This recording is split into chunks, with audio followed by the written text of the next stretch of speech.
Recientemente ocurrió aquí un hecho de sangre, uno de los tantos hechos de sangre que se dan en Santa Cruz.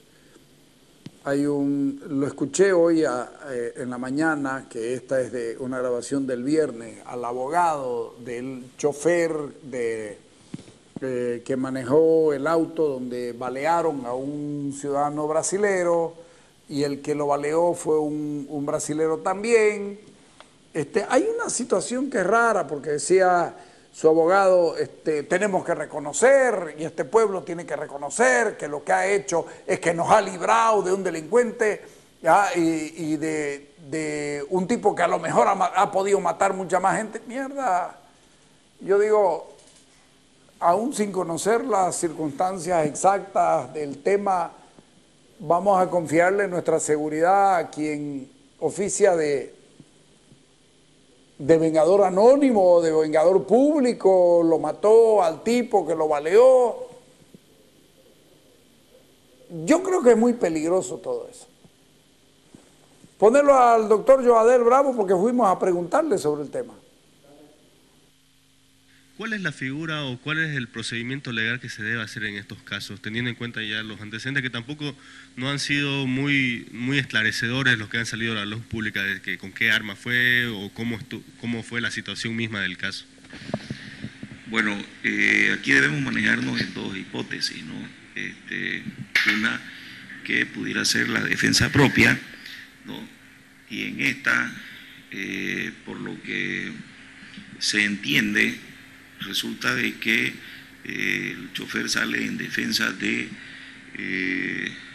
su patrón, ¿no? Y entonces le dispara a alguien que venía, o antes el sicario, supuesto sicario, ya había disparado su arma de fuego en 8 ocasiones, ¿no? Por lo que él viene a matarlo. Entonces, estando armado el sicario, ¿no?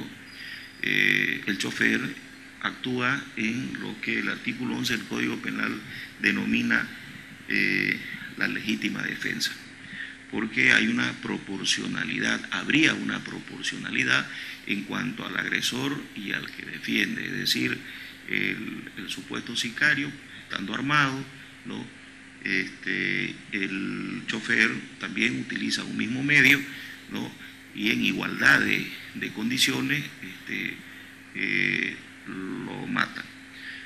Y la otra hipótesis es que lo que se tiene poco conocimiento, como usted lo indica, es de que el chofer habría quitado el arma del supuesto sicario, y una vez quitándole el arma procede a darle un disparo que, si no me equivoco, fue en el pecho, y lo termina matando. En ese caso no hay una proporcionalidad para que puedas acogerse a una legítima defensa. ¿Por qué? Porque si ya lo desarmó, entonces estando el otro desarmado, él tenía las condiciones de ponerle la pistola en la cabeza, amenazarlo de que va a disparar, ¿no? Para reducirlo. Si ya le quitó el arma, quiere decir que hubo una reducción y esta persona estaba desarmada, de donde no podía dispararle. Porque si ha sido así, entonces la figura ya viene a ser un asesinato, un homicidio, por más que los valores morales hayan sido relevantes. Lo que hay que ver, verificar es cuántas armas que se han recolectado. Y ahí usted va a saber si hubo una reducción de parte del chofer con el supuesto sicario. Si hay una sola arma, es que fue esa versión. Pero si hay 2 armas, entonces una es la que disparó el supuesto sicario, que se verificaría con las balas que se puedan encontrar dentro del vehículo, ¿no? Entonces, obligatoriamente tienen que ser las balas que salieron del arma del sicario, ¿no? Y entonces, la bala del cuerpo del supuesto sicario, ¿no? Tendría que ser de la otra arma que correspondería al chofer. Entonces, ese elemento va a ser fundamental para que la sociedad pueda tener conocimiento exacto de qué fue lo que sucedió. Bien, las autoridades señalan que fue en defensa propia. ¿Cómo es posible que se le pongan medidas cautelares a esta persona? Eso es imposible. En una legalidad, si usted actuó en defensa propia, entonces no es pasible de una investigación penal, de ningún tipo de investigación. ¿Por qué? Porque usted ha obrado dentro de lo que permite la ley, ¿verdad? Entonces, si usted obra dentro de lo que permite la ley, que en este caso hasta matar a alguien, ¿verdad?, bajo la figura de la defensa propia, entonces no le pueden haber aplicado medida cautelar ninguna, ni siquiera de ir a firmar semanalmente, mensualmente o lo que sea. El proceso debió haber muerto en ese instante. Es decir, una vez aclarado, determinado, fundamentado por el Ministerio Público que existe una defensa propia, entonces no hay más que hablar de un proceso penal. Hay contradicciones aquí. ¿Por qué se dan las medidas cautelares?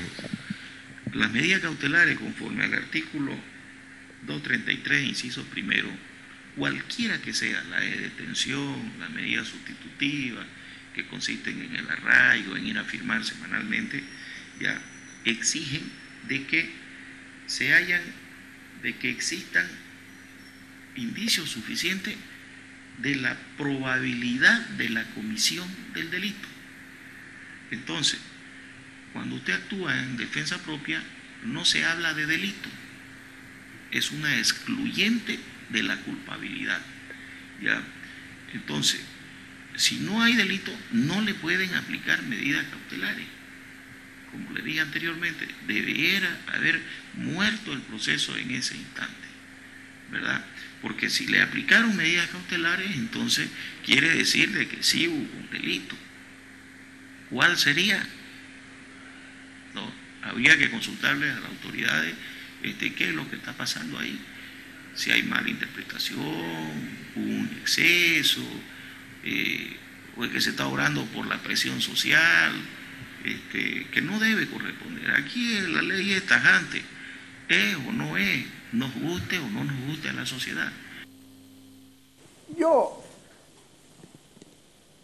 decidí pedirle a Mauricio que vaya y hable con el doctor Bravo, que ha sido fiscal, porque no hay ninguna duda de que este caso que nos conmovió a todos por la violencia con la que se actuó, un tipo que va disparándote mientras vos estás yendo de retro, que no le dispara al chofer un solo tiro, se los echa todos los que puede a este señor del que no se dice nada, salvo lo que dijo el ministro de Gobierno, que a lo mejor el agredido, la persona a la que hirieron, a la que balearon, dentro del auto de donde salió el que lo mató al sicario, una figura tanto rara, ¿no? Que alguien está con un arma y vos te bajás y le quitas el arma y lo matás, ¿ah? O él tenía un arma, ¿y por qué tenía el arma? ¿Por qué?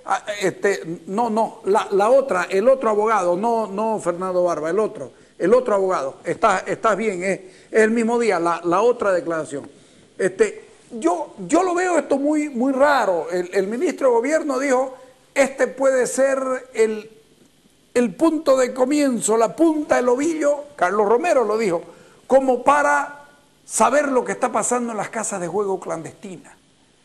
Es decir, y viene un abogado y nos dice, no, un hombre sin tacha, sin mácula y sin no sé cuánto, y mierda, y el ministro de Gobierno dice una cosa, y aquí lo quieren hacer pasar al chofer como un héroe en un pueblo que vive con miedo, pero que entiende que no es la forma de actuar y critica, porque nosotros somos muy criticones de los linchamientos y con toda la razón del mundo.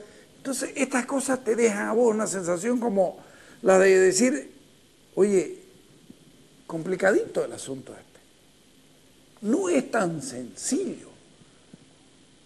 Ponerlo al coronel Fernández, pero lo vamos a poner, seguir buscándolo al abogado para que vean ustedes que uno no exagera en cuanto a la apreciación que tiene. Dale. Bueno, en primer lugar, habría que ver o hablar un poquinho sobre esta cuestión de sicarios y guardaespaldas, ¿no? Estamos ante mafias internacionales, mafias locales, mafias nacionales.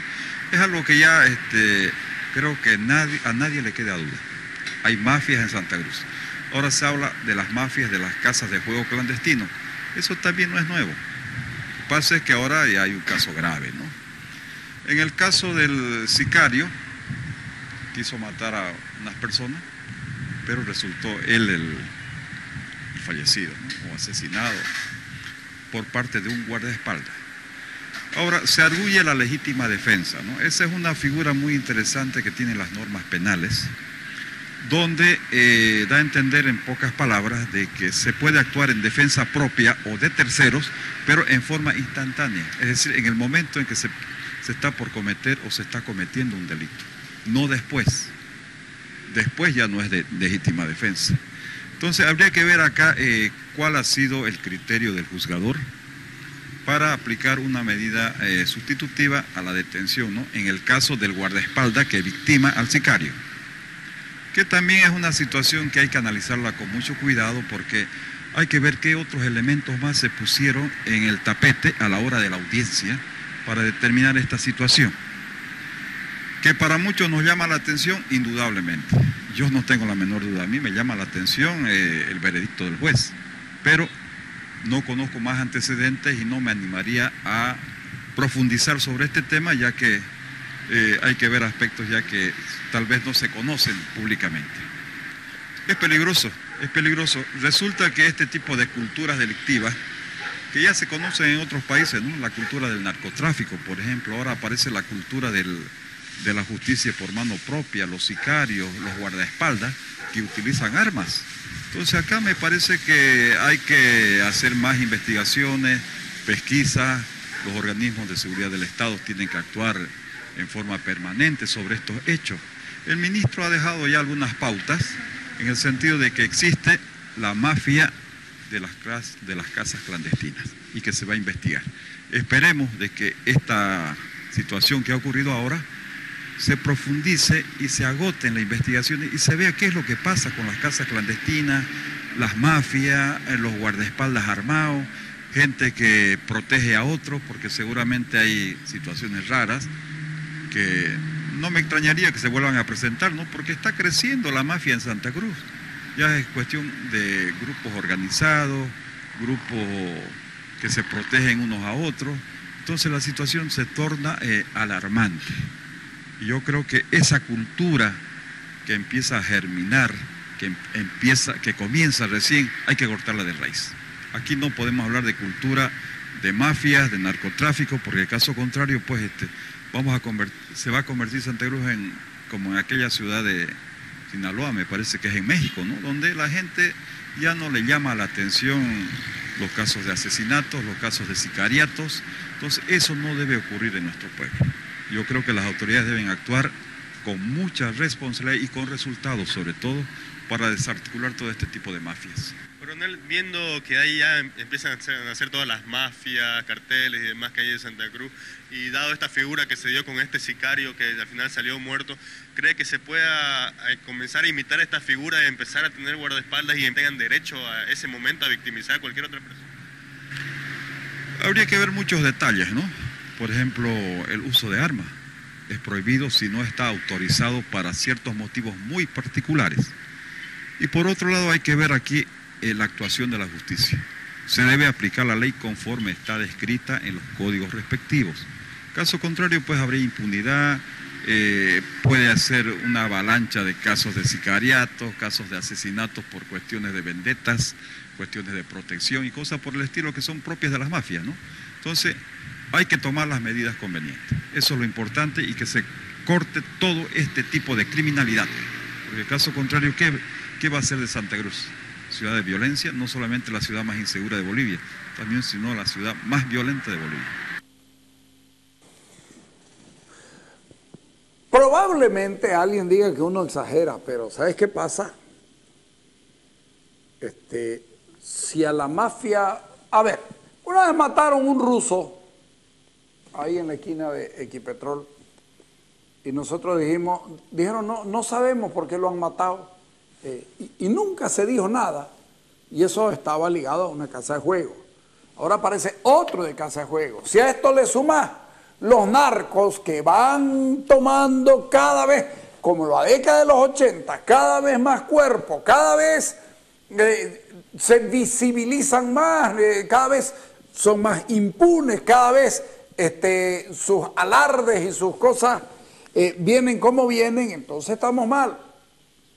Que te compran casas, que te compran departamentos, que ponen tiendas, que ponen gimnasios, que son ganaderos, que son agricultores, que venden semillas. Mierda. ¿Ah? No, ese es otro tema que no lo voy a tocar porque hace a otro tipo de cosas. Lo que está diciendo, está hablando José Luis de los prestamistas que prestan plata en los barrios al 10%, que te prestan de 100 pesos, ¿sí? En los barrios pobres, sí. Pero ese no hace a esto. ¿Ah? Estamos hablando del narcotráfico grande, de las cosas grandes, y entonces uno se tiene que preocupar. Entonces aparece el abogado Álvarez a decirnos que aquí hay héroes, y entonces tenemos que preocuparnos. Dale la nota. Yo tengo el criterio personal de que mi defendido más bien ha librado a la sociedad de un asesino que probablemente a cuánta gente ya habría victimado y en un futuro tal vez podría victimar si no fuera el caso. Y ahorita estaríamos lamentando el deceso de un hombre de bien como es el empresario el súbdito. No sé, ojalá el Ministerio de Gobierno lo dé como un hombre de bien para que uno se quede tranquilo y lo quisieron matar por secuestrarlo tal vez. ¿Ah? Y no porque estaban ajustando cuentas. O sea, no está bien. Esta ciudad es insegura y cada vez va a ser más si van a aparecer héroes por todos lados que, entre comillas, ultiman a sicarios. Cuidado, ¿no? Vámonos al corte.